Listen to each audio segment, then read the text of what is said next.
So we're back at Donington Park with the GT Cup Championship for round 18 of the 2021 Championship season. We've already had one race today. That was the sprint race that took place earlier on today, where Steve Burgess in his Raw Motorsport Radical RXC went onto the top step of the podium for his first overall win of the 2021 Championship season. We've seen that car claim group wins in the past, but it's the first time it claimed an overall win.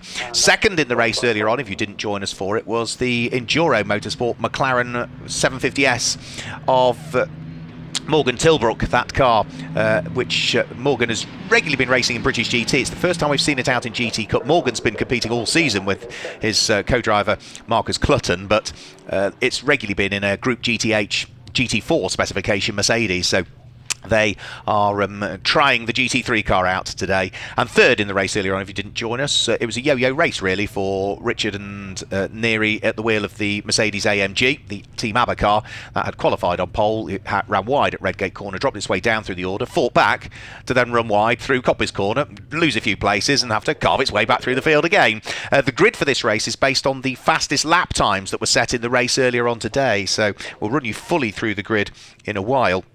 But it should be onto pole position.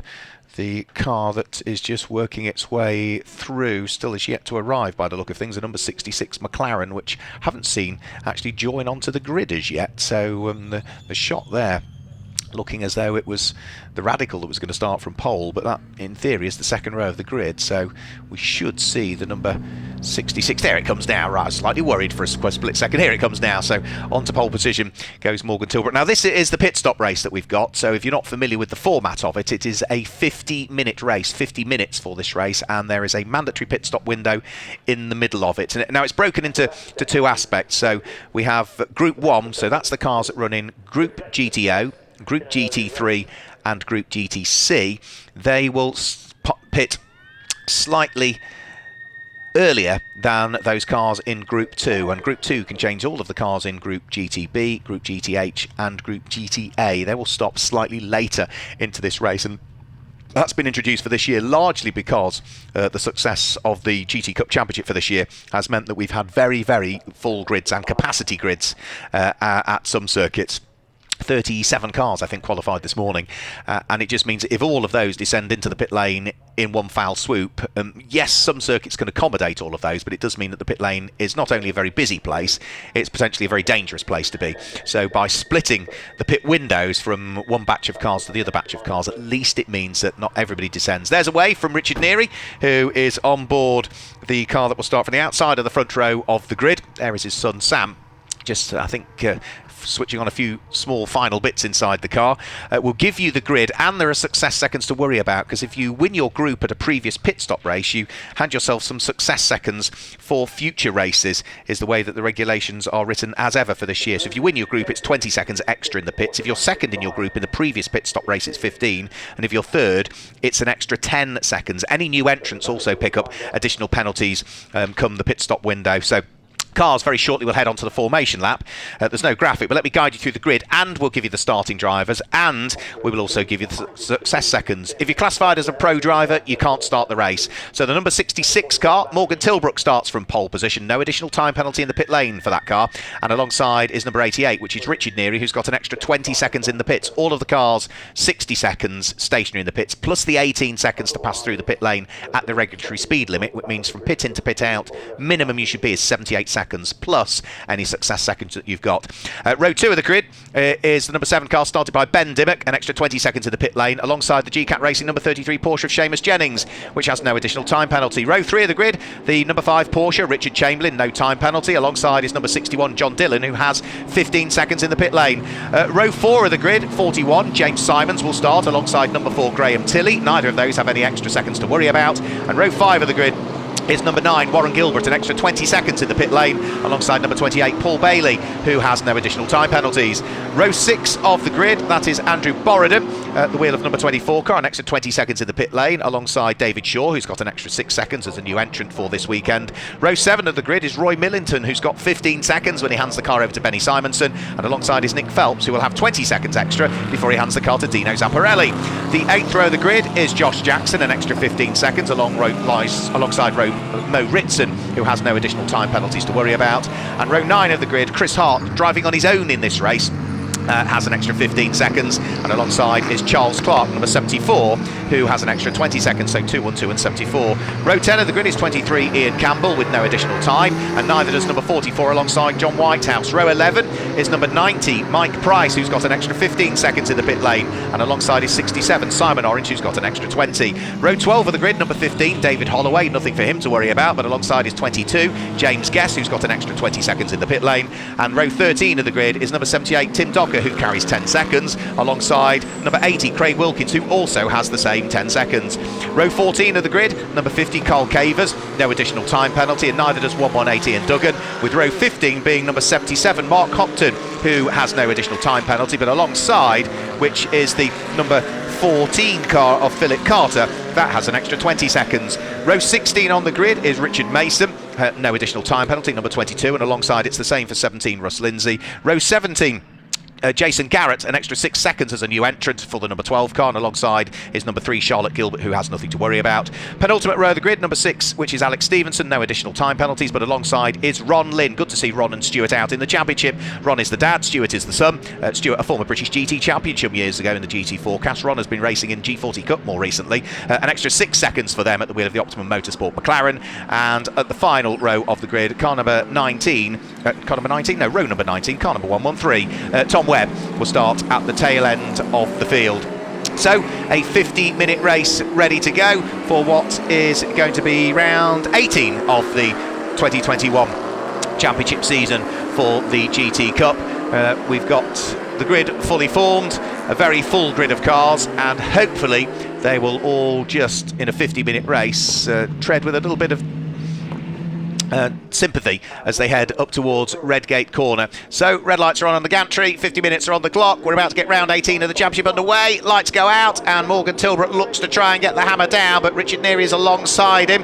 Ben Dimmock weaving one way and the other to see what he might be able to do at the Radical, but I think Richard Neary will take up the lead of the race. There's contact further back, Graham Tilley is in the gravel trap I'm afraid, and John Dillon is facing the wrong way in the gravel trap as well. You can hear the crunch as the two of them got together, but those cars I think are going to be stricken. Graham Tilley might be able to drag himself out in the background. Yeah, I think he's almost made it out, but there'll be damage to the front end of that Nissan, I'm afraid to say, as everybody else continues on their merry way down through the Craner curves.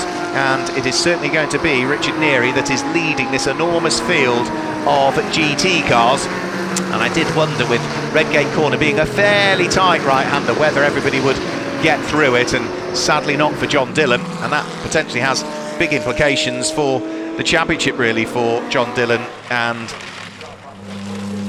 Phil Quaife, who returns to the championship for this weekend. The Nissan continues, but I'm sure will be destined for the pit lane. However, the Lamborghini is beached and is going nowhere, and that's the car that was lying third in the Group GT3 championship standings, and straight away that brings out the safety car, I'm afraid to say. So there's the damage to the Nissan, the front right corner of it. Now, whether that was just the concertina effect that caught somebody out, we'll have to wait and see. There is Martin Plowman busy chatting away to Tom Rawlings.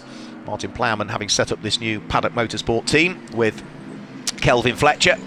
The two of them not only now team owners but also race drivers, with the car that they raced, the Bentley GT3, having qualified on pole position for the British GT Championship just last weekend at Alton Park. But from driving duties last weekend to team management duties this weekend for Plowie. So safety car out there. I think it was just those two cars that got tangled up. I think everybody else was able to continue without any issues at all. And there is the stricken car of John Dillon getting dragged out of harm's way, I'm afraid to say. That's a big shame for John Dillon. Poor old Phil Quaife, who unfortunately had to miss the previous rounds at Silverstone on the Grand Prix circuit, is on driving duties with John Dillon again this weekend. You can see look at all the gravel down through what is the top of the Craner curves. Huge amounts of gravel all over the circuit up at Hollywood, where Graham Tilley finally managed to haul the Nissan out of the gravel trap. He's managed to make it back round to the pit lane, which, you know, it's the good thing to do. At least the car is out of harm's way. And Graham was certainly not to know just how much gravel was going to be deposited on the circuit, but I think that's all we're going to see of the Nissan, I'm afraid. But there might need to be a little bit of sweeping up done at the top of Hollywood, because if the cars head through that section there at full race pace, not only are they going to be driving on marbles in reality with the gravel that was there, but equally as much the stones flicking up into windscreens and cars might cause a few problems there. But poor old Nissan back in the pit lane, and I think that's probably going to be it for the Nissan for today. There we go, mechanics going to work, new Pirelli tyre being readied, so they'll probably have a look at the damage if they think they can repair it. Senham Fielding there to the right of your screen just looking on, who is driving the car with Graham this weekend. We've seen Graham sharing the car with Will Tregertha for the vast majority of the season, but Senham has always been the super sub that's come in at both Brands Hatch this weekend at Donington Park. But I think the Nissan might be okay. That quick look, a bit of gaffer tape maybe on that front corner. Yeah, you can just see them pulling the bodywork off to make sure there's no tyre rub. Scrutineers and the technical staff from Butte Motorsport on hand to make sure that it's good. But we're about to get this race underway here as the lights are out on the safety car.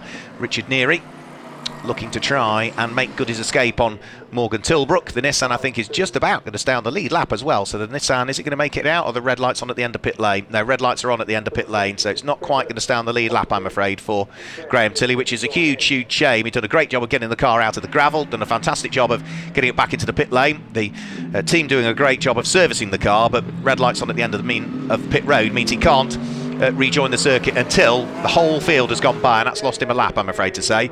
So Richard Neary gets his foot down. We get the race underway with 45 minutes to go, and it is going to be Richard Neary that leads from Morgan Tilbrook, whilst Ben Dimmock looks up the inside of Seamus Jennings and works his way through there up into third position for the Group GTO leading. Radical at this stage is now up into third position, past the point where all the gravel was on the track. You can still see the little marbles of it here, there and everywhere up through Hollywood.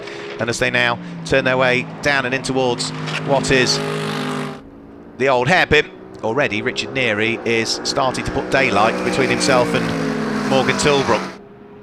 They never had the chance to have a proper battle in the race earlier on because of the issues that Richard Neary had on the first lap. John Dillon's car is back in the pit lane as well. The Scott Sport crew going to work to inspect the damage towards the tail end of the Lamborghini where it's tipped into the spin. And this is another car we need to watch as well. Number 113, Tom Webb, off the back of the grid, looking to try and thread the Lamborghini through the traffic, the slightly older spec Super Trofeo car. Not the Evolution car that we see some other drivers competing in, but this is a car that has been in the championship for a couple of seasons now. I didn't see a great deal of it last year, but it's great to see, even at Silverstone, the return of that car into the championship. And the Nissan, as we say, has made it back out, and there's no obvious signs of too much damage to the front of that car. I think it might just have been a little bit of a puncture. So that's another car that will work its way through the field, but remember, Graham Tilley has unfortunately dropped to the very tail end of the field and is the last car that is still out there and circulating and is off the lead lap at this stage, the number 4 car.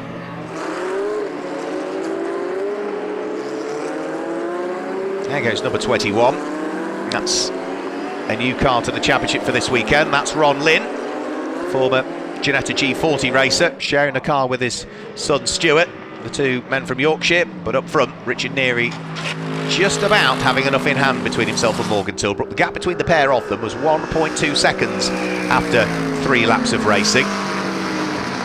Morgan Tilbrook, Ben Dimmock, Seamus Jennings. Here comes Warren Gilbert. He leads Group GTC in the early stages. Nick Phelps in the Porsche leads Group GTB in the early stages. And then James Simons, who's running in 7th place in this race, has got a bit of a queue of cars behind him, including Paul Bailey's McLaren and the number 25 Porsche that sits behind, which will be David Shaw. Everybody else weaving their way through. Now Paul Bailey looking to try and get up the inside of James Simons. Through goes the McLaren Can-Am. We've also got the Group GTH leading car in there and the Group GTA leading car as well. So the Group GTH leading car in the early stages is Josh Jackson at the wheel of the number 1 McLaren, and he's got the black and yellow Ginetta sitting right behind him, which is going to be the Make It Happen Racing number 212 car of Chris Hart. So that's a squabble that involves a couple of the group leaders.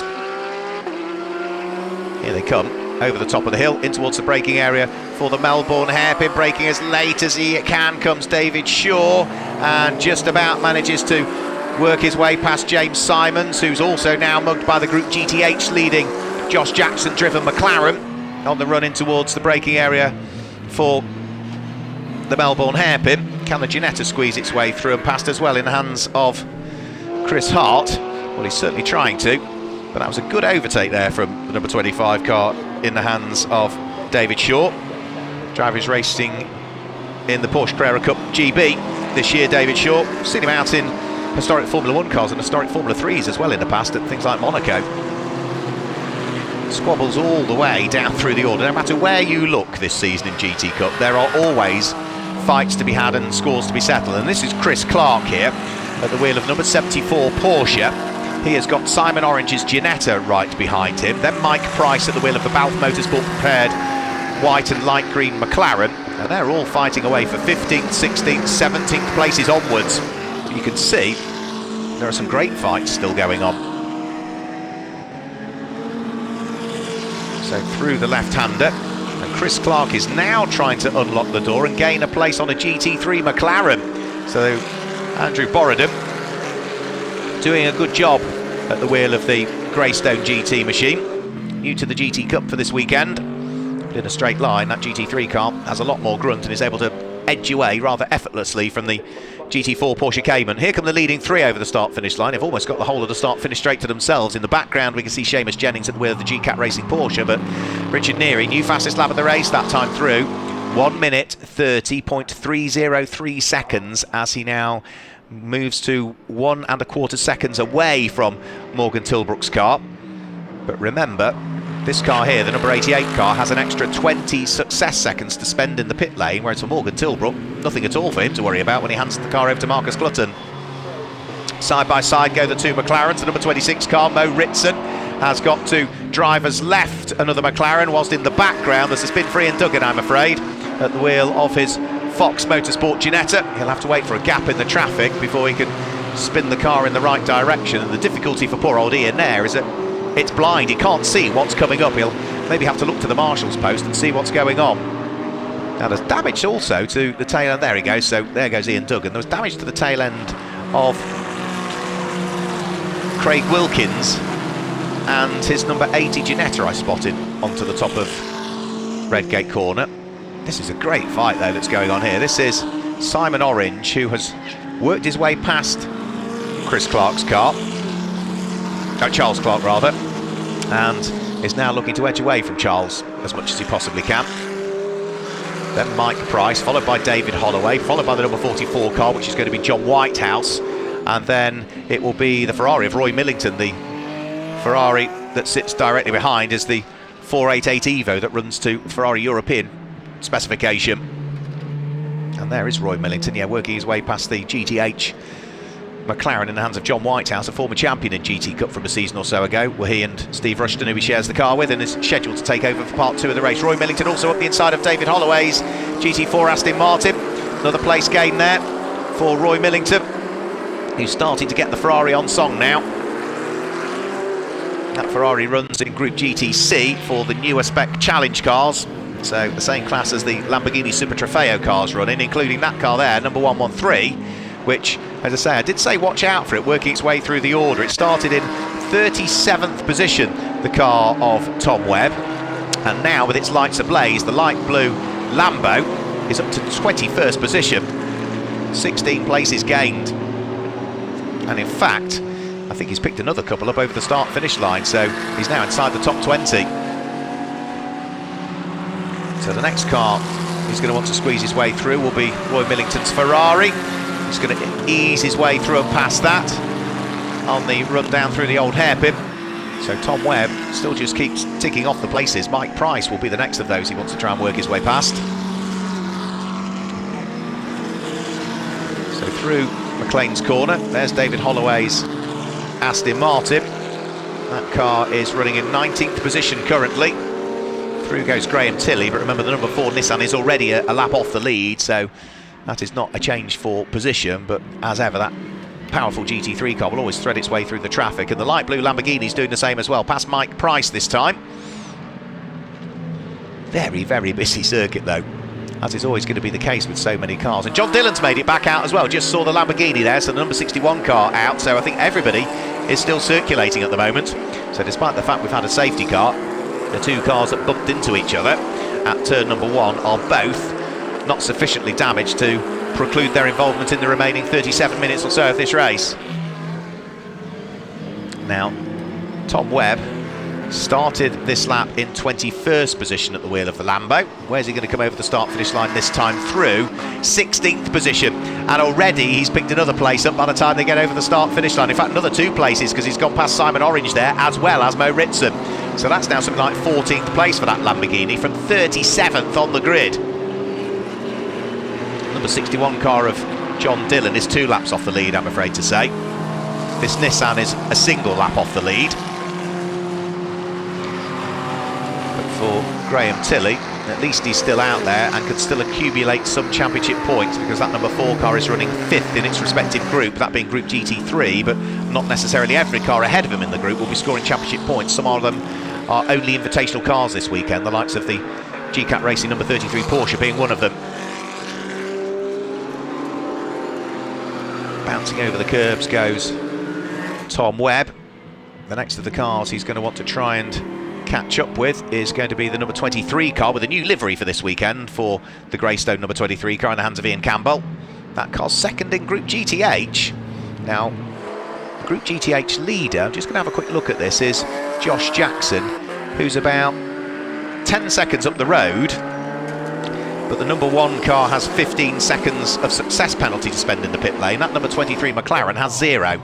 So that would put, not necessarily that car there, the number 1 car that leads the group, it would put the number 23 car into a strong position as and when the pit window opens for what will be Group 2, and that is the cars that will pit later into this first pit stop race of the weekend. 35 minutes remaining. Down through Hollywood goes the car in 9th position, Josh Jackson, leading the group, leading the championship scoring in terms of Group GTH as well is Josh Jackson, sharing the car with Michael O'Brien again for this weekend. They lie, if you look across all of the championship scores, I think they're 4th overall in the championship standings. Tom Webb still threading his way through traffic. Oh, that was Andrew Borodin that nearly turned in on him there. So that's another place picked up by Tom Webb.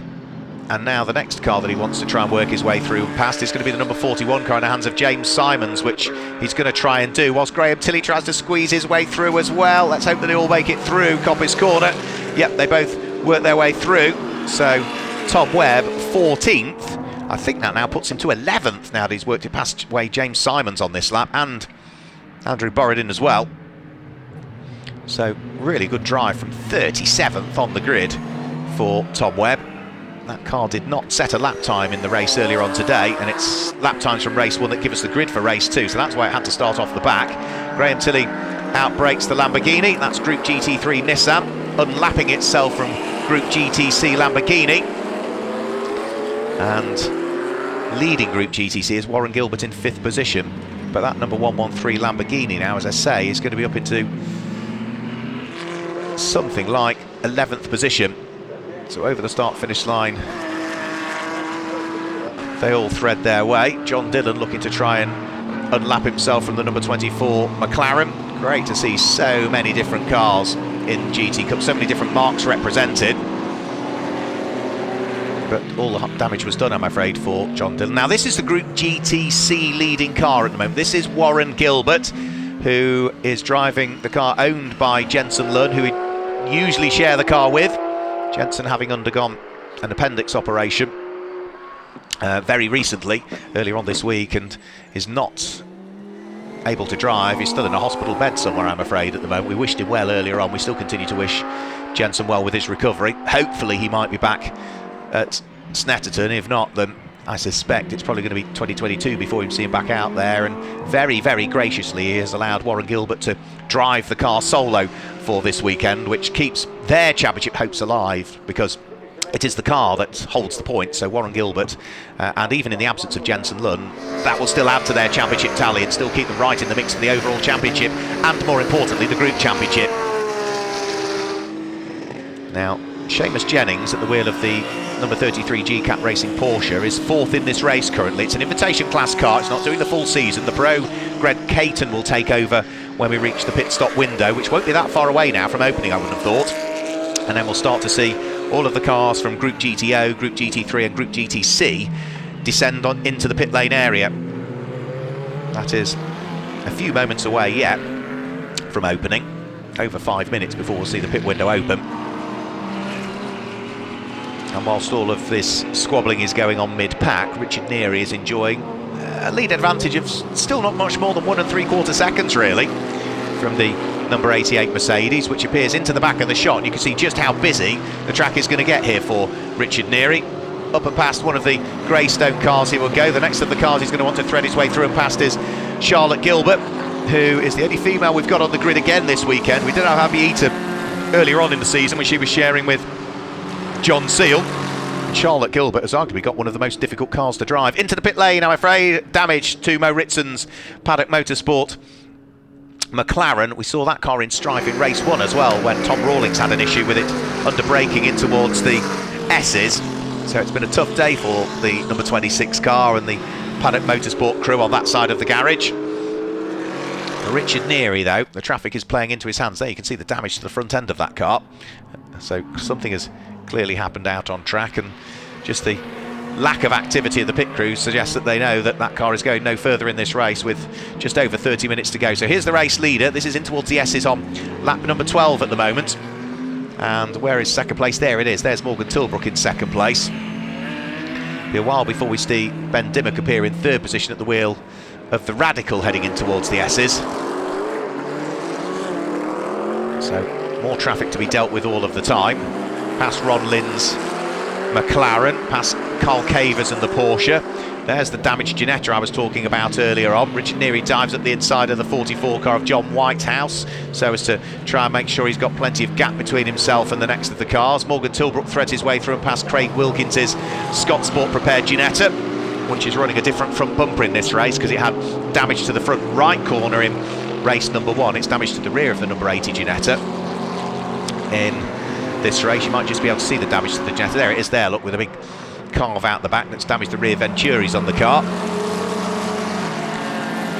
Now this number 23 McLaren here, it is bottled up at the moment behind Roy Millington's Group GTC Ferrari, which is trying to attack Andrew Borodin's McLaren. Just ahead of that is James Simons, and all of this is for position as well actually. So James Simons is in 12th place, Borodin's McLaren is 13th, Roy Millington's Ferrari is 14th. Then we got the number 23 McLaren is there in 15th position, but is also coming under attack from Simon Orange, who at the wheel of the Ginetta might just be able to squeeze his way through here, the Group GTA Ginetta. He's running alongside the McLaren, but the McLaren has a bit more puff in a straight line, and they're right in front of the race leader as well. There was almost a touch between the pair of them, and that was right in front of Richard Neary as well. So Richard just needs to bide his time. He's got enough of a gap. He's got 4 seconds advantage because he's worked the traffic that little bit better than Morgan Tilbrook has been able to do so far in this race, or he's met them in the right place, as the case may be. There's still more traffic to deal with for Richard Neary as he heads in towards the braking area for the Robert chicane. Roy Millington almost into the rear end of the number 24 McLaren, whilst Richard Neary carves his way around the outside of the GT3 car. So over the start-finish line they will go. 28 3/4 minutes of the race to go.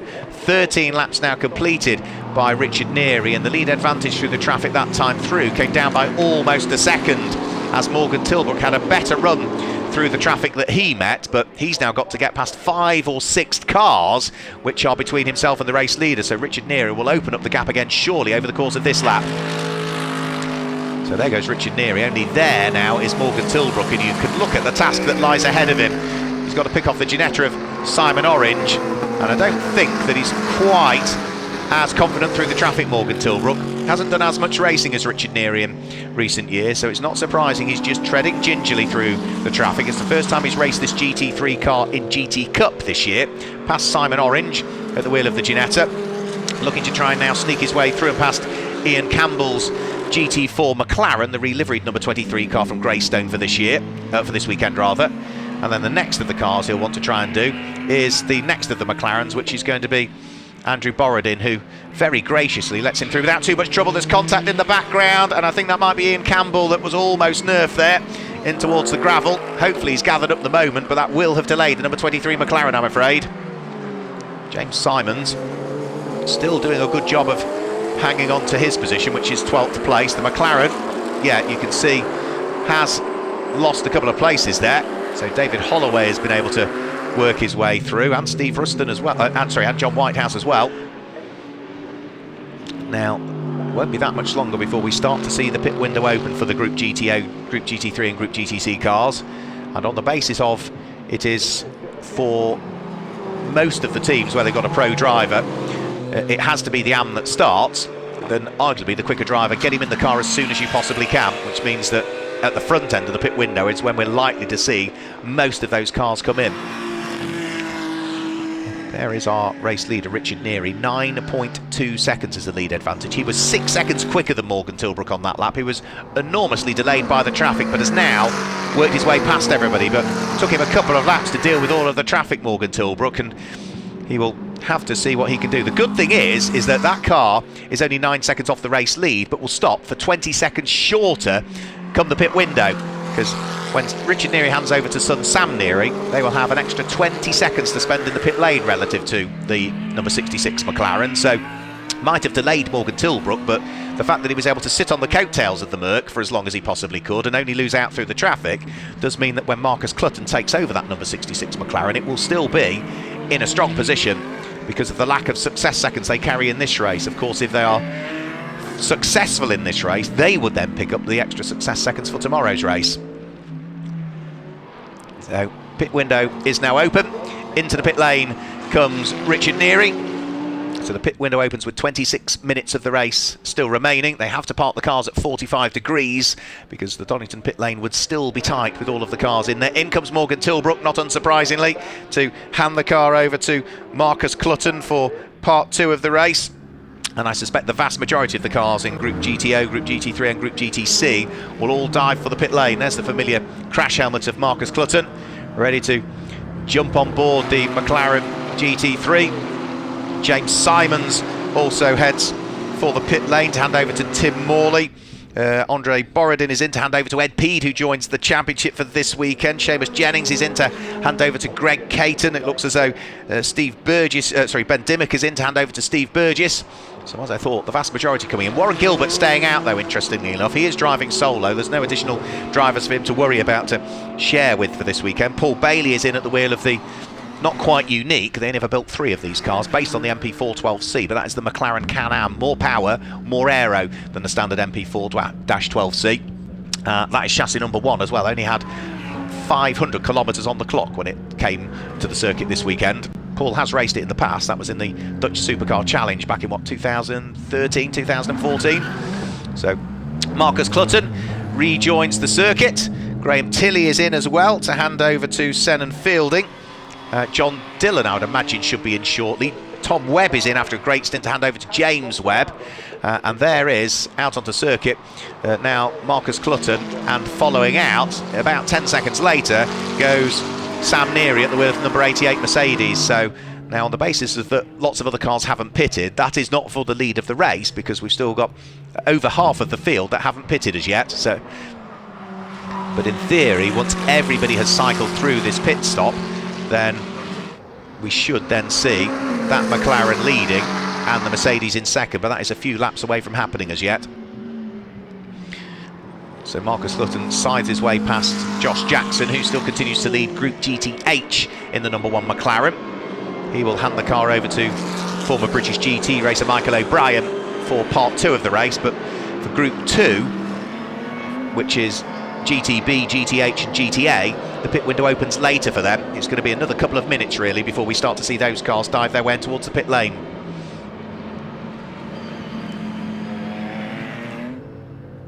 So into the pit lane has come Warren Gilbert. He stayed out for an extra lap compared to most, but he's driving solo for Top Cats Racing this weekend.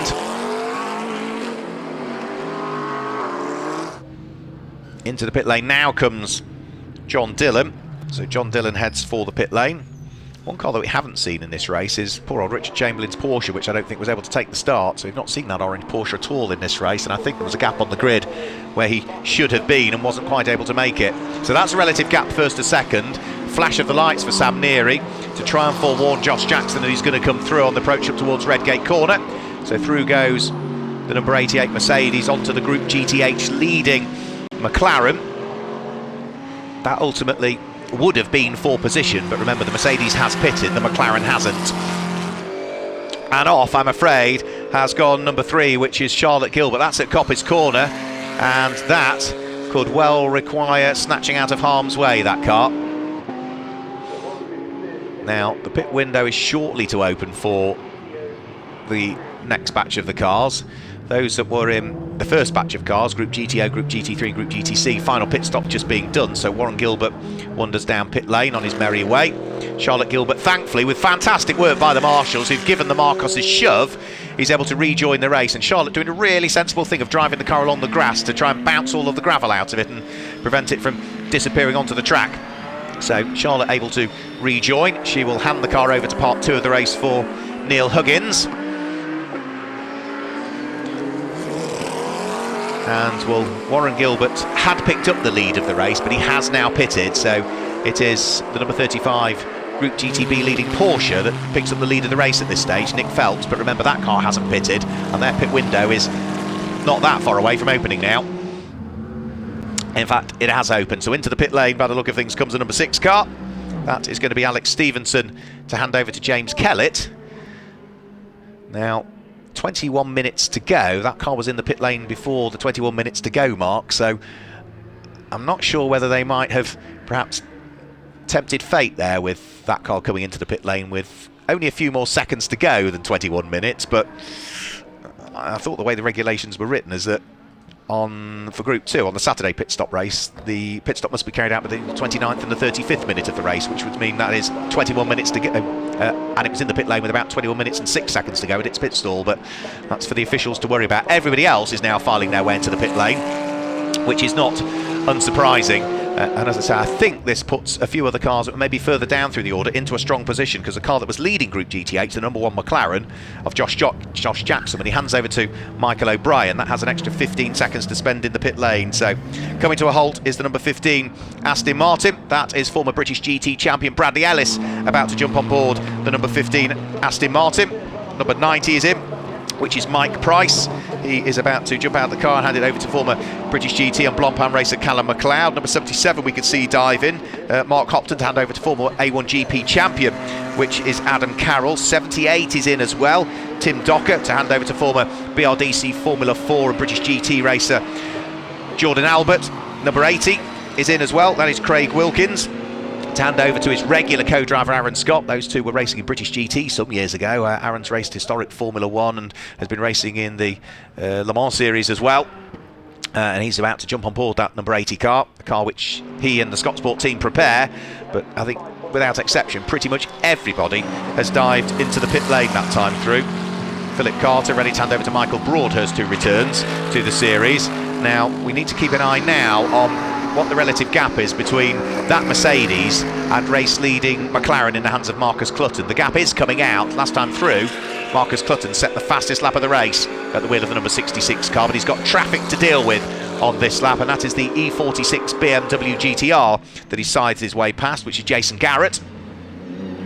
Flash of the lights also to forewarn the number 17 car that Russ Lindsay shares with Patrick Collins, that needs to move out of harm's way. Tyre change going on here. Now this is the number 1 car of Josh Jackson being handed over to Michael O'Brien, maybe because the team know they've got an extra 15 seconds to spend in the pit lane, and it is in particular the left-hand wheels and tyres on these cars that take the hammer, because it's largely a right-handed circuit. A quick change of that Pirelli, because that's the tyre you really lean on to a good degree, and if there's time to do it, then why not if you can.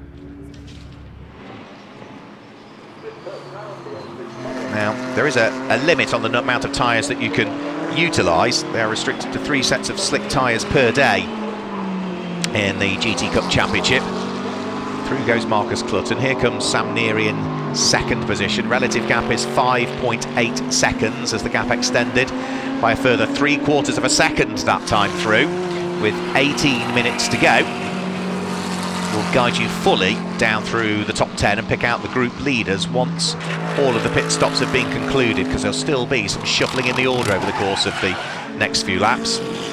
So for instance, Nick Phelps shown third on your screen, is in the pit lane at the moment, handing over to Dino Zamparelli, and that is a spin, and I'm afraid to say that's James Webb. That Lamborghini had been going so well in the hands of Tom Webb, who'd worked it up through the order, but a spin for the Lambo when it was running in 15th position. Hopefully that's all it was, but no, that car is slow. Oh, I'm afraid to say, oh, that's a puncture. It's a left rear puncture by the look of things for the Lamborghini. I only just said that that's the tyre that the left-hand side of the car does take the hammer, really, because of the predominant right-hand bends here at Donington Park, but also they have installed some big curbs at the chicane for this weekend, which all of the drivers were forewarned to try and avoid. I think in testing yesterday, Phil Quaife tried it to see what the car would do, decided he'd never do it again. So maybe there's been either a little bit of debris, that we've had plenty of stones on the circuit, and maybe it's that or a curb that's caused the damage to that. The Pirelli technical team, as ever, will look into the carcass of that car afterwards and see exactly what might have caused the tyre failure. You can see all the stones there at the top of Hollywood that have been brought out, so it could be something as simple as that that's caused the failure, but that is a big shame for the car that had come from 37th on the grid right the way up through the order. Final few pit stops still taking place for the second batch of cars, Group 2, those in GTB, GTH and GTA. Back out onto track goes Jason Garrett, having served his pit stop plus the additional 6 seconds that he has had to do as a result of being a new entrant into GT Cup for this weekend. The E46 not only looked good when it's in GTR format, it sounds absolutely glorious. The last of the 6-cylinder Beamers before the V8 was introduced in the next evolution of the M3. But the GTR just looks superb, and particularly with the gold livery to it, glinting in the sunlight here at Donington Park. Not only does it look good and sound good, but it goes well as well in the hands of Jason Garrett, the Petrolhead Motorsport team as it's known. Back in the pit lane, right, now here comes Senan Fielding, and that looked like it might have been a stop-go penalty potentially for that car. It didn't stop for long, but it's been waved back out again by the team. Sen heading back out there. He's going to rejoin directly ahead of Simon Orange and will slot in behind. That car, remember, is already off the lead lap. So let's run you down through the order then at this stage with 15 minutes to go. Number 66, Marcus Clutton, leads the race at the wheel of the GT3 McLaren by some 6 3/4 seconds from number 88, Sam Neary, who is second at the wheel of the Mercedes. Third is the GCAT Racing number 33 Porsche of Greg Caton, and fourth at the moment is the group leader in Group GTO, which is going to be the number 7 Radical in the hands of Steve Burgess. Fifth is number 28, which is Ross Wiley. Now he is second in Group GTA, but is catching the Radical ahead, so he's 8 seconds adrift of that car, but is reeling it in, so that could be a battle that might be worth watching, not just as yet, but in another 10 minutes time towards the checkered flag it could be. And in 6th place it's the Group GTC leading Lamborghini of Warren Gilbert. 7th place is going to be the number 25 Porsche of David Shaw. 8th place is 41, that is now Tim Morley that's jumped on board the Lamborghini, and completing the top 10 at the moment is the leader in Group GTC, which is the number 1 car of Michael O'Brien. The other group leaders that we've got that are outside of the top 10 at the moment, Group GTA is being led by the number 212 Make It Happen Racing Ginetta in the hands of Chris Hart. That is in 13th position, and I think that is probably all of the group leaders that we've got at the moment, because all the rest of them are inside the top 10. So that is the way that they line up at the moment. This is the number 50 car. Now this is Benji Hetherington fighting away with Steve Ruston, who's now jumped on board the championship winning McLaren from a couple of seasons ago. They're fighting over 16th and 17th places, Benji just having got past the McLaren. And as for Tim Morley, I keep an eye towards that Lamborghini, because in the hands of Tim Morley it went really well in the first sprint race of the day. He's looking to try and thrust his way back up through the order if he can. So over the start finish line now comes Tim Morley, that car running in 7th position. Now Warren Gilbert lost 5 places on that lap and is still dropping down through the order. I do fear that the car that's leading Group GTC might have had a problem. And the safety car is coming out, I'm afraid, as well, by the look of things. There and off and a spin goes James Townsend. Now, that is a big old spin, slap bang in the middle of the coppice. Should be able to get the car pointing in the right direction and get going. So now that spin happened just as the safety car was coming out. The reason the safety car is coming out, we've not seen any pictures of yet, but Ron Gilbert's car is tumbling like a stone through the order. It's now down to 20th position and has lost 14 places. So, and is still going down through the order. Now, is the safety car going to get out and catch the race leader? Yes, it does. Marcus Clutton is well aware as to what's going on.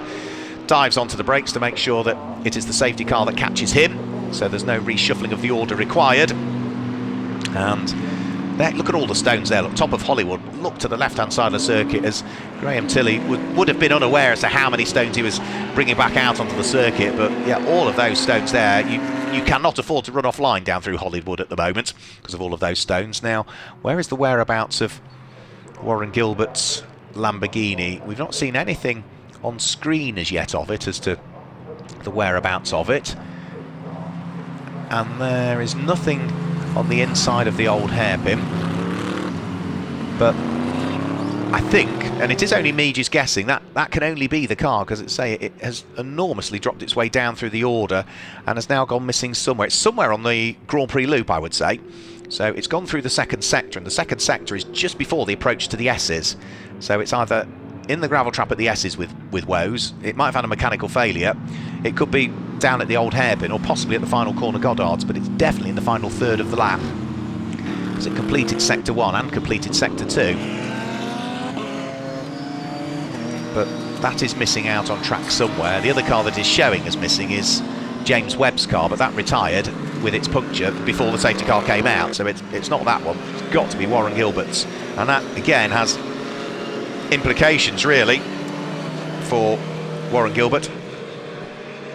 So confirmation the car is at the chicane, and there is the marshal. Yeah, you can't see the car, you just see the very top of the roof of the car, so good work by the camera crew to pick that one out. The marshal's doing a brilliant job as ever to deal with whatever needs dealing with. But yeah, of all of our camera positions, as is ever the case, the car disappears at probably the only part of the circuit that we can't quite see, but we could just catch the roof of it, and our marshals being on hand to try and deal with the incident. There goes the telehandler as well to try and get the car out of harm's way. And the one thing this does do is it gives Sam Neary the opportunity to catch back up again with Marcus Clutton, who was pulling away before the safety car came out. There were 5.9 seconds between the pair of them, but it really depends how many cars are between Marcus Clutton leading the race and Sam Neary, who's there in second. Into the pit lane, I'm afraid. The rear engine cover is up on the Greystone Adam Carroll driven McLaren. Oh, and there's lots of cars is the answer between Sam Neary and the race leader. So yeah, that is an enormous batch of cars that he's going to have to try and feed his way through. So I think this probably doesn't play into the hands of the Mercedes. So let's have a quick look. There is the race leader. Well, we've got it's 4 cars. 3 cars between Marcus Clutton and Sam Neary. So that's the relative gap. So you've got the GT4 McLaren, you've got the GTB Marcus and the Group GT3 Senan Fielding driven Nissan between our race leader and that number 88 Mercedes that's there in second place. The third place car is Greg Caton at the wheel of the number 33 Porsche. He's about another 10 cars behind.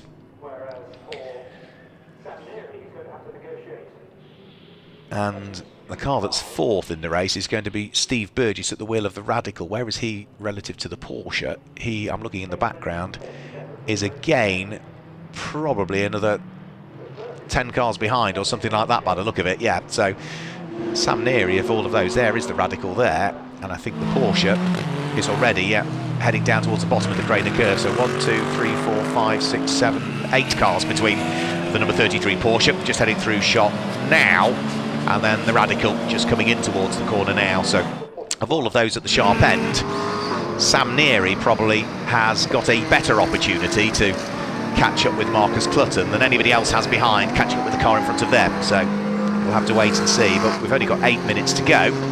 We've still got to confirm the extraction of that car out of the gravel trap, which is an enormous shame for Warren Gilbert. He's going to continue around and try and amass as many championship points as he possibly can, but that number 9 Lamborghini, I'm afraid to say now, is fourth in its group. And again, not necessarily every car ahead of it in the group is scoring championship points for this weekend because several of the cars are in the invitation class, but it was leading the group, and arguably that's sort of championship points lost in reality. But no harm done to the car, thankfully, and that's the main thing, that the car can continue. And other than some air ducts and brake components being gravelled up to a degree, and a few bits of dust on the tyres, there's no harm to the car. So lights are out on the safety car. We're about to get things back underway once more with 7 minutes remaining. Remember, Marcus Clutton leads the race, and he will know that he has got 3 lapped cars between himself and that number 88 Mercedes in the hands of Sam Neary, BRDC Rising Star, as he was announced earlier on this year, that sits there in second place. And remember, Sam Neary can't overtake any other car ahead of him until the start-finish line, so he's just got to bide his time and sit behind what are slower cars and just try and feed the throttle in. He can be alongside, but he can't be ahead of the cars as they head over the start-finish line, and that looks like that is perfectly done by Sam Neary, waiting to get past Richard Mason for as long as he possibly can, and then carving his way through to get past the number 22 GT4 McLaren. And then, of course, having disappeared up the road now as the next of the cars that he was looking to try and work his way past, which is going to be the Nissan of Senan Fielding, who is a couple of laps off the lead of the race at the wheel of that Nissan, following its problems that befell the car earlier on. That car is running in 19th position, and yeah, a lap or so off the lead of the race, I'm afraid. But you can see how much advantage the Nissan gained over the Mercedes, purely because the Merc couldn't get past 2 slower cars on the restart. So there is the second place car bouncing over the curbs in the hands of Sam Neary, trying to get on it, but Marcus Clutton already up the road at the wheel of the McLaren. Such a shame that the Nissan is off the lead lap following its problems earlier on, otherwise that would be a great battle for the lead, wouldn't it? But for Morgan Tilbrook and Marcus Clutton, they could potentially be on in their first weekend of racing in the Group GT3, could be on for their first Group GT3 win of the season so far. They've been racing in Group GTH all year so far this year at the wheel of their number 66 Mercedes. They did claim a group win in the group last time out in the Merc, and the first of the 4 races that we had at Silverstone, so it wouldn't be their first group win of the season, but it would be their first Group GT3 win of the season, as they've not raced in it before, and it would be their first overall win of the season as well. And that would be a big old smile on Morgan Tilbrook and Marcus Clutton's face, albeit bittersweet as ever, because it would hand them, if they stayed where they are, a 20-second success seconds come tomorrow's pit stop race, because that's what you pick up. You win your group in this one, 20 seconds you'll pick up extra in the pits for tomorrow, just to even out the amount of wins and try and make sure that everybody has an equal chance of some silverware, and know full well that you just got to push even harder if you want to try and make it back-to-back wins, which we have seen plenty of times over the course of this season. Greg Caton threading his way through and past the traffic. That will be the number 22 car. I think I said it was Richard Mason, but of course Richard started the car. That would be John Lancaster rather, that's behind the wheel of the number 22 car now. So yeah, Richard Mason having started that number 22 McLaren. John Lancaster now having taken over it. John, who again has been hugely successful. He was former European Le Mans Series champion in the LMP2 category. Now that's problems for Simon Orange. Front right corner has taken a bit of a bite. You can see there's some tyre rub there as well on the Ginetta. He will want to keep pressing on at the wheel of that car, because that car leads Group GTA in terms of the championship standings. And you can see the damage that's been caused that front right corner. Now the Pirelli tyre only has 3 3/4 minutes to try and put up with what's being thrown at it. Busy section of the circuit down through the S's. Ross Wiley pressing on, sneaks his way through and past the Ginetta, which has got damage to the tail end of it as well. So there's a bit of work to be done by Team Orange, Simon Orange's team, newly set up for this year, to prep that car. Even batters down the side of it as well. Wow, it's had a hard race, hasn't it, that one? And it sits there at the moment in Group GTA. It will be, I think, down in second in the group and a little way off the car that leads it. No, it's third in the group at the moment, down in 24th position overall. So hugely busy sections of the circuit. Number 212, that Ginetta there, leads Group GTA at the moment, which is Chris Hart behind the wheel of it. Steve Burgess threading his way through the traffic at the wheel of the Group GTO leading Radical RXC. leading Group GTC at the moment is going to be Benji Hetherington at the wheel of the... Benny Simonson at the wheel of the Ferrari that Roy Millington was driving earlier on. But the circuit is still very busy, and there are still battles to be had, and a big lock breaking into the gravel trap, I'm afraid, goes James Townsend. Is he going to be able to get the car turned in time before he hits the tyre wall? Yes, he is. Has he got enough power to dig his way back out of the gravel up at McLean's corner? I think he might have. Yes, he does. Back onto the grass he goes, but that car that was in 25th place is surely going to tumble ever more down through the order now. It was running 4th in Group GT8. It's probably going to drop to 5th in Group GT8 now as well, because I think the number 17 car of Patrick Collins will have gone through. You can see the gravel all over the track. There's a huge amount of sweeping up needing to be done at some point over the course of the day. There's still another couple of races on the programme to come up today here at Donington Park. Side by side goes the Group GTA leading car of Chris Hart. He's right alongside Ollie Webb, who has taken over the number 23 car. Ollie will not make it easy. Oh, there's almost a little bit of contact there between them. Now that number 23 car in the hands of Ollie Webb is currently lying 3rd in Group GTH, but he's got a raft of other Group GTH cars not far behind, which include Steve Ruston at the wheel of the number 44 McLaren, Callum McLeod at the wheel of the number 90 McLaren, and now Ben Barker, former Porsche Super Cup racer, has taken over the number 74 Porsche, which is in a livery very reminiscent of what the 956s and 962 Porsches raced in Group C back in the 80s, didn't they? Particular cigarette brands that was synonymous with the Porsche brand at the time. Number 21 at this stage is now Stuart Lim, 2 times former Ginetta G20 champion, coming into the GT Cup for the first time this weekend. And we are now into the final few seconds of the race. Marcus Clutton and Sam Neary will be on to what I think will be their last lap of the race now. This car here is on course for a double win in Group GTO. It claimed the overall win earlier on today in the hands of Steve Burgess, who's behind the wheel of it currently. And it looks as though for Richard and Sam Neary, they are on course for 2nd overall in the race, but I suppose more importantly for them, this number 66 car here, which is the GT3 McLaren of Morgan Tilbrook and Marcus Clutton. Now, as they've been racing in Group GTH all season in a Mercedes, their first weekend of racing Group GT3, they are an invitational car, so even though Sam and Richard Neary will finish 2nd on the road, it would be maximum championship points for them, because the car ahead will not score any championship points. It's a non-championship scoring car, so it is still going to be a fantastic result and another step towards their aspirations, which is to stitch up the championship for this year in the GT Cup. So out of the final corner, very shortly will come Marcus Clutton. He's just heading up towards the left-hander at Goddard's now. The clock has ticked to 0, and in their first weekend of racing this McLaren in GT Cup, a car that they've regularly raced in the British GT Championship for this season, Marcus Clutton and Morgan Tilbrook claim the win in round 18 of the GT Cup Championship 2021. 2nd will go the way of Richard and Sam Neary, but they will pick up the points for the win because the car ahead is a non-championship scoring car for Morgan Tilbrook and Marcus Clutton this weekend.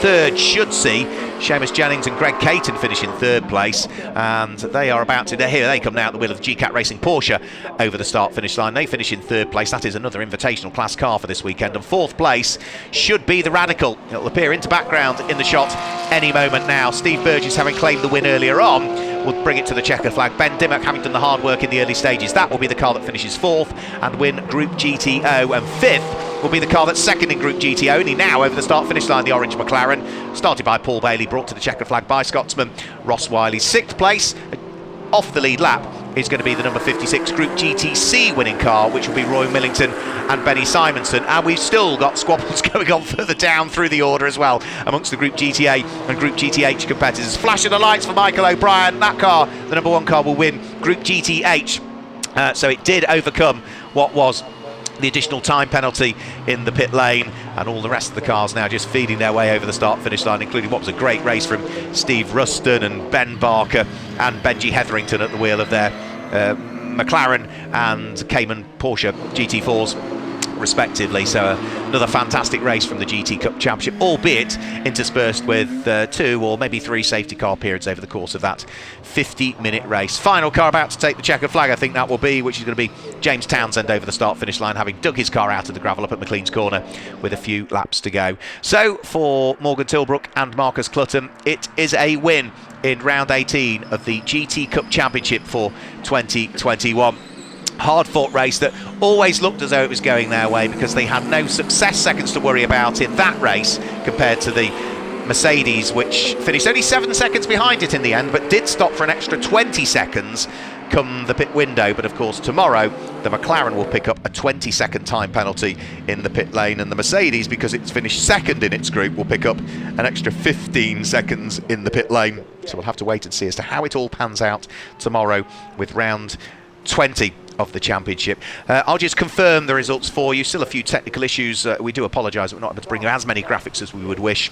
We're in the process of trying to sort out whatever interface is not quite working between the timing systems, our graphics systems. But number 66, Morgan Tilbrook and Marcus Clutton claim the win overall and the win in Group GT3. Second was number 88, Sam and Richard Neary, who pick up maximum points in Group GT3 because of the non-championship status of the car that claimed the overall win. Third in the race, and also third in Group Group GT3 rather, was the number 33 Porsche of Seamus Jennings and Greg Caton. Fourth in the win in Group GTA goes away of Ben Dimmock and Steve Burgess. Fifth and second in Group GTO was number 28 Paul Bailey and Ross Wiley. Sixth place in the win in Group GTC goes away of Roy Millington and Benny Simonson. And seventh is number 24, which is Andre Borodin and Ed Peed. Eighth place, number 41, James Simons and Tim Morley. Ninth place goes the way of number 25, which was the car of David Shaw. And in 10th place, that's the Group GTB winning car, number 35, Nick Phelps and Dino Zamparelli. Outside of the top 10, the winning Group GTH went the way of the number 1 McLaren of Josh Jackson and Michael O'Brien. And the win in Group GTA went the way of the car number 212, the Make It Happen Racing Ginetta of Chris Hart. So that gives you the top 10. It also gives you the group winners at round 18 of the championship from the GT Cup. But we've got more GT Cup action coming up tomorrow here at Donington Park, with further sprint races and a further pit stop race to come as well on day 2 of our action here at Donington Park. So we'll bid you goodbye until we see more GT Cup action tomorrow here at Donington.